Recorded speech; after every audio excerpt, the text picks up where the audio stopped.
hay cosas que sí podemos juzgar y hay cosas que no podemos juzgar. Yo no puedo juzgar, por ejemplo, la vida de una persona, si peca o no peca, no, porque yo no soy perfecto. Pero sí debo juzgar y es más, debo contender por lo que dice la palabra. ¿Sí? Primera Juan 4:1, por favor. Amén. Dice así, hermanos, la palabra de Dios en 1 Juan 4:1.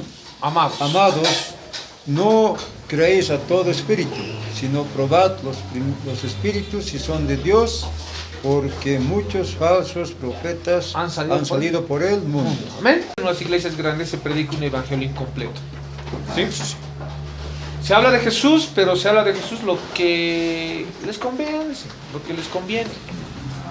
En ese sentido, hermanos, cuando dice amados, probar a los espíritus, está diciendo pruébenlas, que juzguemos lo que predican. No podemos estar nosotros de manos cruzadas cuando John MacArthur, es más, saca una Biblia.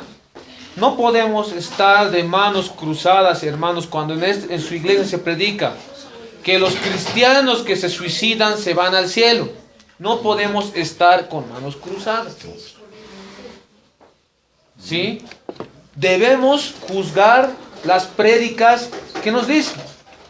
No podemos juzgar, yo no soy una persona de juzgar a iglesias grandes, o sea, en el sentido de su vida del pastor, yo no sé. No puedo hablar de su vida. Lo que sí debo hablar es si realmente predican lo que nuestro amado Señor Jesucristo predicó. Es como uno hacer respetar lo que tu Padre te enseñó. Porque a nuestro Padre le ha costado sangre, le ha costado su vida para que tú sientas el Espíritu Santo. Y le ha costado su vida. Y que venga un teólogo y que te diga que no hay milagros es algo preocupante. Y no podemos estar de manos cruzadas. Entonces la palabra de Dios nos dice que juzguemos lo que predican. La palabra discernimiento viene del griego averiguar. Debemos averiguar para nuestra salvación. Yo comparto que una iglesia debe haber pregunta y respuesta. Siempre es bueno que me pregunten, les respondemos, ¿no? Tal vez ustedes me pueden compartir algo, es bueno eso, ¿no, amados? Entonces en ese sentido, ha llegado el tiempo de hablar del diezmo y las ofrendas, hermano, como es. Entonces vamos por favor, a Lucas 19:8. ¿Qué dice? Dice, entonces Zaqueo, puesto en pie, dijo al Señor, he aquí, Señor, la mitad de mis bienes doy a los pobres. Que sea con directo, perdón. ¿Sabemos la historia de Zaqueo? ¿Sí? Zaqueo era publicano, Jesucristo le perdona y por agradecimiento, no obligatoriamente, Zaqueo dice, ahora sí. Dice, he aquí, Señor, la mitad de mis bienes doy. La mitad de mis bienes doy, pero ¿a quién les da? A los pobres. A los pobres. Se ofrendaba, se diezmaba, y el diezmo y la ofrenda tenía que ir para los pobres. No es para el bolsillo del 100% del pastor. No es para que tenga los últimos último modelo. No. Ahora Dios excepcionalmente te puede decir, comprate. Dios sabe. Pero ha llegado aquí a que abusan de sus derechos los pastores. Abusan, no usan. Abusan. En el decir, soy hijo de Dios y como soy hijo de Dios, yo sí o sí tengo que tener el último modelo. No, hermanos. A ver, ¿qué dice por favor? La mitad de mis bienes doy, dice Zaqueo. A los pobres. A los pobres. Y si en algo he defraudado a alguno, se lo devuelvo cuadruplicado. ¿Ya? ¿Qué más dice? Dice, Jesús le dijo, hoy ha venido la salvación a esta casa. Hoy ha venido la salvación al mundo. Jesús no ha desvirtuado ni ha ido en contra de esa ofrenda. Es más bien, es como que se lo ha aceptado de muy buena forma. Debe existir ofrendas y diezmos. La parte del diezmo y la ofrenda en una iglesia debe ser para los pobres. El predicar el evangelio, hermanos, no es decir simplemente Jesús te ama, Jesús ha muerto por ti, Jesús te ama y Jesús vive en mí. Y hasta mientras haya pobres, haya animales animales, me refiero a los perritos, ¿no? Que están a su suerte, hay mucha gente pobre, pero sí hablamos del amor. Hablamos del amor, pero con nuestra conducta nos contradecimos. Entonces desvirtuamos lo que hablamos, porque hablamos una cosa y con nuestra conducta hacemos otra cosa. La mejor forma de predicar es con tu conducta, eso se llama el evangelio silencioso. Muchas personas cuando vean tu conducta van a decir, tú eres buen cristiano, quiero ir a tu iglesia. ¿Sí? Entonces Jesús, Zaqueo empieza a decir, voy a dar para los pobres. Y Jesús dice, ha llegado. 19, ha llegado, dice, ¿no? Hoy ha venido la salvación a esta casa. La salvación a esta casa. No ha desvirtuado. ¿Sí? Ahora, eso podemos hablar del diezmo y la ofrenda. Vámonos a 2 Corintios 9:7.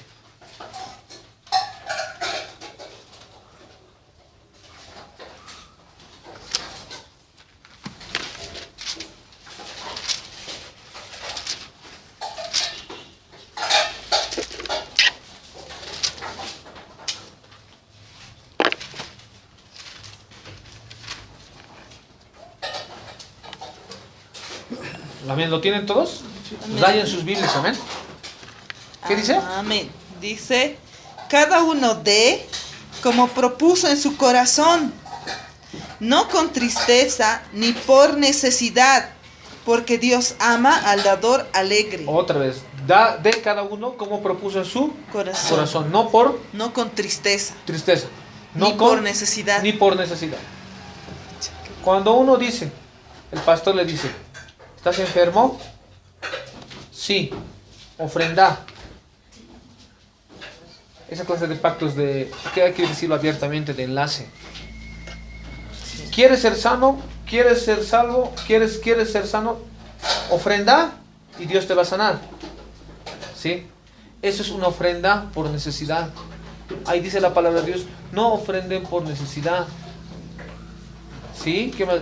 Otra vez, amada. Sí, cada uno dé como propuso en su corazón. ¿Cómo debe ser la ofrenda? Por agradecimiento. Espontáneo. Porque a Zaqueo le perdonó sus pecados y él dice, por agradecimiento, Señor, me siento tan feliz que me haya salvado mi alma, entonces quiero ofrendar, quiero diezmar. ¿Sí? Si una ofrenda no tiene la característica de ser gozoso y de nacer de tu voluntad, estás botando tu plata. ¿Sí? No ofrenden cuando tú no quieras ofrendar, cuando no tengas ese sentir de alegría, cuando no estés en santidad, no ofrendes ni diezmes porque estás botando tu plata. ¿No? Entonces, ahí dice, no por necesidad, ni con tristeza. Ni con tristeza. Por eso digo, vengan, ofrenden, háganlo abierta, alegremente. Yo, hermanos, hasta de un peso de lo que estás dando voy a dar cuentas. En serio. Yo soy bien consciente de eso. Pero también sé, hermano, que tenemos que apoyar a la obra del Señor. ¿Sí? Póngase a pensar, ¿cuánto vale una botella de cerveza? En un boliche, perdón que les diga boliche, porque 25 bolivianos está entre 20 pesos. ¿Qué ha pasado? ¿Ah? No quiere saber, no quiere decir cuánto cuesta. No, está entre 20 pesos, 25 de la tienda, ¿no? O una botella de whisky. Más caro, ¿no? 20. Ahora, la gente para hacer prestes se presta del banco. ¿Cómo eran en el mundo? El diablo te pedía 10%, 100%, y encima te endeudaba menos 0, menos 10 a la menos 0. Ni siquiera estabas en 0. Cuando una persona está en 0, significa que no tiene deudas. Pero cuando tú estás en fiestas, en esas cosas, estás en -0, porque debes, ¿no? Pero cuando se les habla del diezmo, pucha, ya que gritan todos. Sí. Cuando hay una sana doctrina y cuando hay un pastor que te enseña realmente lo que es el diezmo y la ofrenda, ofrenden, porque están ofrendando ahí en buena tierra. Vámonos a Primera Crónicas, 29:6-9. ¿Es bíblico ofrendar para que una iglesia tenga un lugar propio? Porque todo debe tener su base bíblica. ¿Sí? Primera Crónicas 29, del 6 al 9. Esta es una ofrenda específicamente para el primer templo. Este es el templo, aquí está el Señor, ¿no? Amén. Está también en tu corazón, pero también está aquí. Amén. ¿No? El Señor está aquí también. Pero Primera Crónicas 29, 6, 9. Dice, ¿no? Dice, entonces los jefes de familia ¿Todos lo tienen? Amén. Entonces los jefes de familia y los príncipes de las tribus de Israel, jefes de millares y de centenas, con los administradores de la hacienda del rey, ofrecieron voluntariamente. No por necesidad ni con tristeza. Ahí está otra vez la doctrina, ¿no? Sí. Voluntariamente. Y dieron para el servicio de la casa de Dios. Amén. Es bíblico. 29:6. ¿Ya? Dice, y dieron para el servicio de la casa de Dios 5,000 talentos y 10,000 dracmas de oro, 10,000 talentos de plata, 18,000 talentos de bronce y 5,000 talentos de hierro. Amén. Es bíblico ofrendar para él. En síntesis, ¿qué tenemos que hacer que somos una iglesia pequeñita? Con voluntad. Siempre toda la ofrenda es con santidad. Siempre acuérdense eso, pero nunca ofrendes sin santidad. Aunque tengan el sentir de ofrendar voluntariamente y no están en santidad, no lo hagan. Porque eso ha hecho el narcotraficante Pablo Escobar. El narcotraficante quería cubrir sus pecados dando ofrendas a las iglesias. Y ha dado ofrendas, ha hecho barrios, todo, barrios de verdad, ¿no? No sé cómo llamarlo. No, y ha dado, y las iglesias han recibido. Sin embargo, como iglesia pequeña, ¿qué debemos hacer? Vámonos a Salmos 24:1, dice: de Jehová es la tierra y su plenitud, el mundo y los que en él habitan, porque él fundó sobre los mares y los afirmó sobre los ríos. ¿De quién es la tierra? De Dios. De Dios. ¿De quién es las riquezas? De Dios. Entonces, ¿por qué no buscas a Dios si quieres ser rico? Si quieres ser rico, busca primero el carácter de Jesús. Busca cómo pensaba Él. Si nosotros queremos tener un templo grande, si quieren tenerlo, eso no es malo tener un templo grande. Es bueno tener. Pero si queremos tener algo grande, busquemos al Espíritu Santo. Ayunemos, oremos, prediquemos. ¿Amén? Y el Señor va a estar dando. En un momento te da. Puede venir un empresario y te dice: yo tengo una casa ahí, ya hagan ahí nomás iglesia. Dios es así. Amén, gracias. Dios es así. O puede venir un ángel y puede venir y puede traer dinero, como ha pasado con esas personas. Dios es todopoderoso. Nos dedicaremos a predicar, a buscar de su palabra. Amén. Entonces, ¿es bíblico, como decía la pastora, la pregunta? ¿Es bíblico ofrendar para la casa de Dios? Sí, es bíblico, porque para el primer templo se ofrendó. En Primera Crónicas 29, 6, 9 vemos que se ofrendó.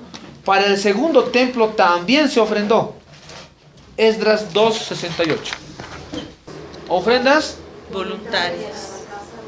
Si yo les digo: ¿quieres ser sano? Sí, ofrendando para la casa. ¿Eso es voluntario? No. No es obligado. ¿Sí? Entonces es bíblico. Y vayan pensando igual, hermanos. O sea, todo hay que ir pensando en el Señor. ¿Dónde? ¿Qué zona aquí? Si ustedes quieren un templo, yo también quiero un templo para la iglesia. ¿Qué zona queremos? ¿Qué lugar? ¿Cómo quieres? Así tienes que pedir a Dios. A ver, ¿cómo quieres? ¿Qué color quieres? Y ya tienen que ir pidiendo. Y mejor si se ponen esas visiones en sus cuartos. Hagan hacer con un arquitecto. digan, esto va a ser la casa. Y si es, el mayor templo de Bolivia, muy bienvenido. Siempre y cuando se hable lo que es.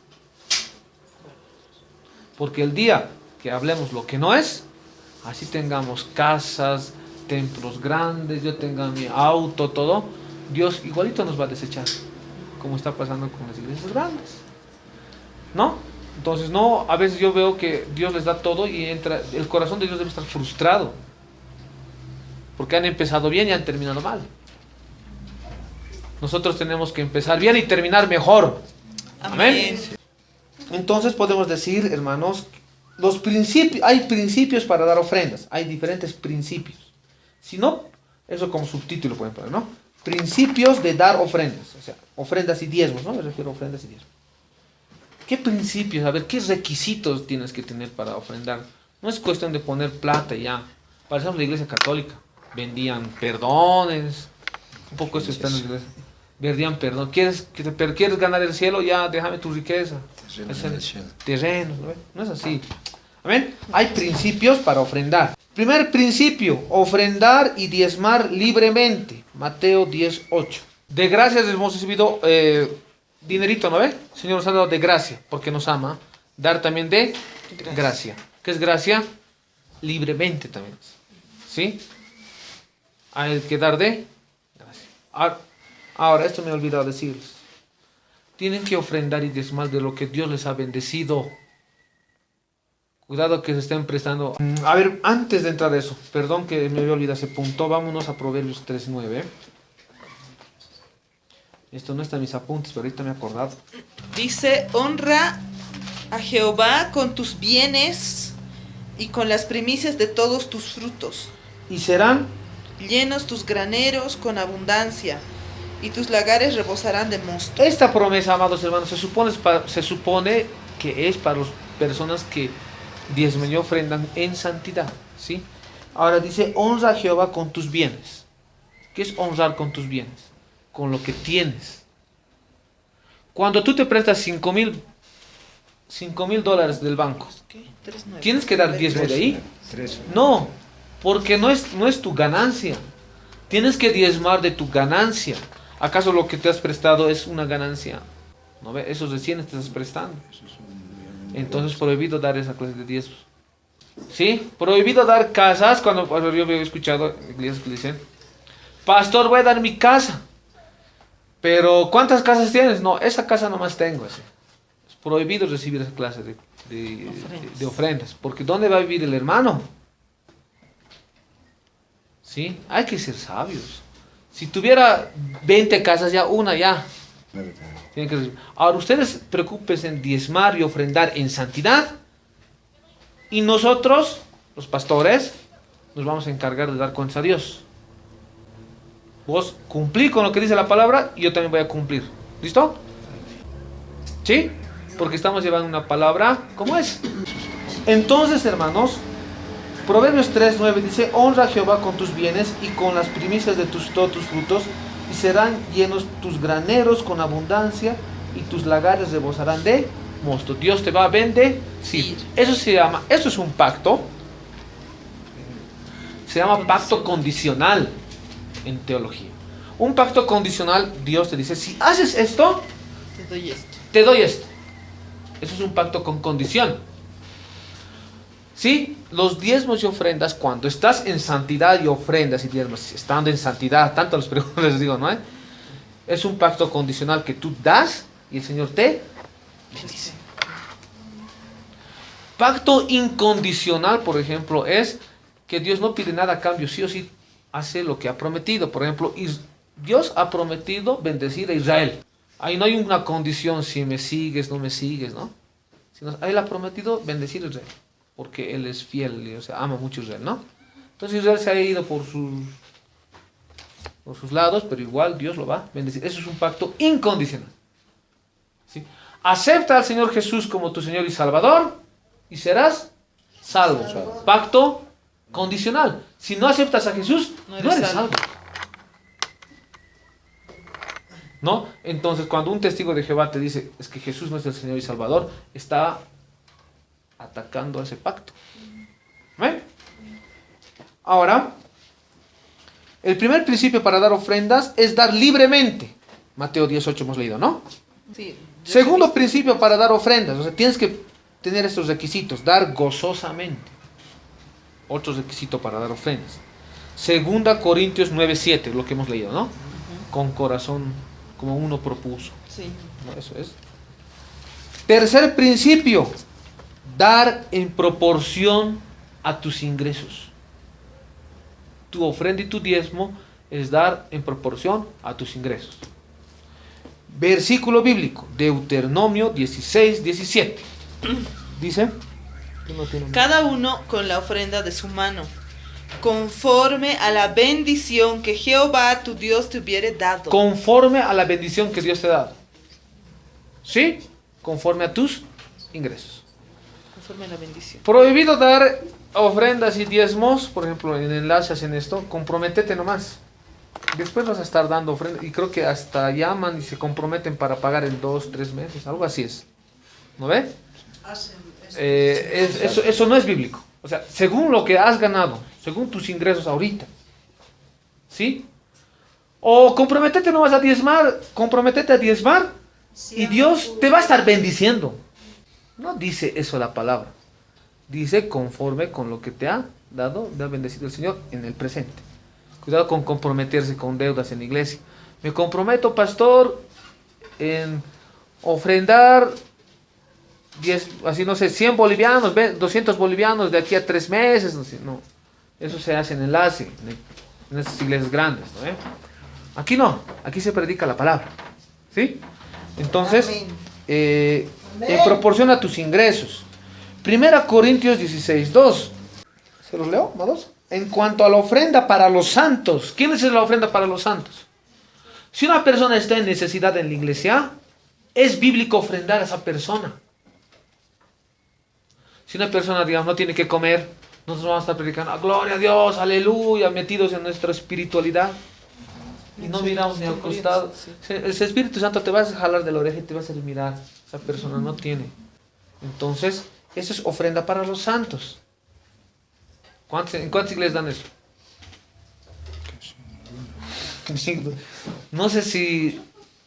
En cuanto a la ofrenda para los santos, dice, haced vosotros también de la manera que ordené en la iglesia de Galacia. Pablo ordenó ofrendar para las personas que en la iglesia no tienen ni qué comer, ofrendar. Punto 2. En la iglesia primitiva las viudas no ofrendaban. La iglesia tenía tenía el objetivo en la iglesia primitiva a las viudas se les mantenía porque ellos no tenían maridos. Así era la ofrenda y Dios se iba para eso. Había una por parte. 16:2. Cada primer día de la semana, cada uno de vosotros ponga aparte algo. Tienes que preparar anticipadamente. Ponga aparte algo según haya prosperado. ¿Ya ve? Según haya prosperado. Tiempo presente. Según haya prosperado, guardándolo para que cuando yo llegue, no se recojan entonces ofrendas. Y cuando llegaba Pablo, ofrendaban. Porque ya había vivos que ofrendaban, cuando estaba ausente Pablo, ya había vivos que pedían ofrendas. Por eso les hace esta recomendación, que cuando llegue Pablo, guárdenlo, cuando lleguen, el recién ofrenda. O sea, si es posible, tiene que haber una auditoría. Yo estoy de acuerdo que haya auditoría en la iglesia. O sea, tiene que haber auditoría, a ver, hasta 10 centavos. Gracias a Dios, Dios nos ha bendecido con la contabilidad. Con la contabilidad no se puede robar ni 10 centavos. Un contador, lo hacemos legal, listo. Nos molestan, alguien del gobierno nos dice, aquí está, todo es plata. ¿Listo? Claro. Habíamos hablado, hay que dar en proporción a sus ingresos, ¿no? Amén. Deuteronomio 16:17, 1 Corintios 16:2. Siguiente principio para dar ofrendas. Generosamente. Hay que dar generosamente, esa por amor.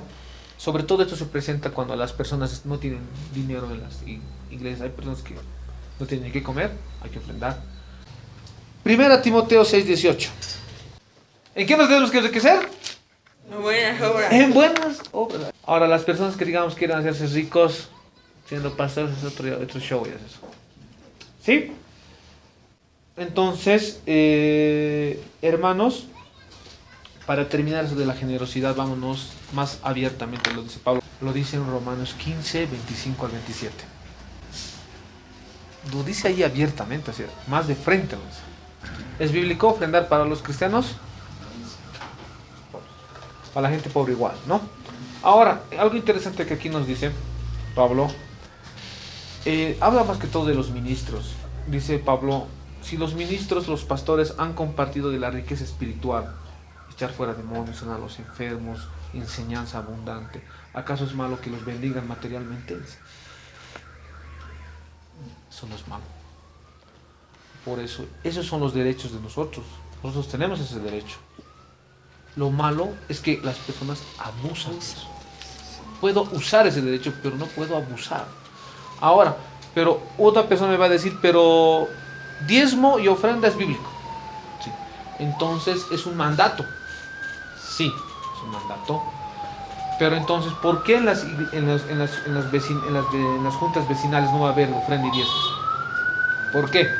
Porque al ser un derecho, yo puedo también aceptarlo o rechazarlo, porque eso es la característica de un derecho. Pablo decía por eso, yo he preferido no vivir de las ofrendas, de los diezmos y trabajar haciendo carpas para que la gente acepte a Jesús y el diezmo y la ofrenda no sea un tropiezo. Entonces, eso es más o menos el sentido que yo estoy haciendo ahí. ¿Sí? A ver, vámonos a 2 Corintios 11, 8, 9. 11:8. He despojado a otras iglesias recibiendo salario para serviros a vosotros. Otras iglesias le pagaban salario a Pablo, pero él ha ido a otras iglesias donde no le pagaban. Otra vez, 11:8, ¿no? Sí. He despojado a otras iglesias recibiendo salario para serviros a vosotros. Y cuando estaba entre vosotros y tuve necesidad, a ninguno fui carga, o sea, porque no pedía él, Pablo, porque era su derecho. Pues lo que me faltaba lo suplieron los hermanos que vinieron de Macedonia. Y en todo me guardé y me guardaré de seros gravoso. O sea, Pablo no quería ser piedra de tropiezo porque de los diezmos y las ofrendas ya se estaba hablando mal. Prefiero no hablar de diezmos y ofrendas. Pablo tenía necesidad. Ya. A ver, vámonos a Mateo 11:5. ¿Quién es el pobre? El que no tiene a Jesús. Una persona puede tener dinero, puede tener todo, y no tener a Jesús es pobre. Entonces, cuando yo digo, yo doy directo al pobre, pero no predico a Jesucristo, ¿seré realmente bueno? No. Entonces, eso más bien es una persona pasiva, que no le... O sea, hay que predicar a Jesús. Ahora, yo sé que Dios me va a bendecir. Diga, algo que siempre les digo a los discípulos. El niño domina la regla, el anciano la excepción. A ver, voy a dejar entender. La palabra, o sea, cuando Dios da la norma, cuando Dios da el mandamiento, siempre a veces hay la excepción. Hay excepciones. Los que son religiosos, los que no están bien letrados en la palabra de Dios y ni siquiera oran, leen por leer la Biblia, pero saben el mandamiento. Pero los que dominan la palabra, para la gloria de Dios, esto no me quiero gloriar, pero eso el Señor también me dijo. Los que dominan la palabra de Dios, los que saben la palabra de Dios, siempre dominan las excepciones, porque es más difícil dominar esas excepciones. En este caso, hermana, es una excepción. El pastor no debía haber obrado así, porque si el Señor le ha dicho, el mandato es, el diezmo es un mandato, un mandamiento, sí, pero la excepción, ese caso era una excepción, y el Espíritu Santo le hubiera revelado esa excepción. ¿Me dejo entender? Hay excepciones. Por ejemplo, entonces eso era una excepción, y el pastor, si hubiera estado espiritualmente bien con la unción, le hubiera dicho, has hecho bien. ¿Sí? Pero hay excepciones. Ahora, como es excepción, no siempre se presenta. No es regla general. No es que digamos, ahora, por si esta excepción lo volvemos en mandato, toda la iglesia ya se puede ir a dar a los pobres. Directamente. Y la obra nada.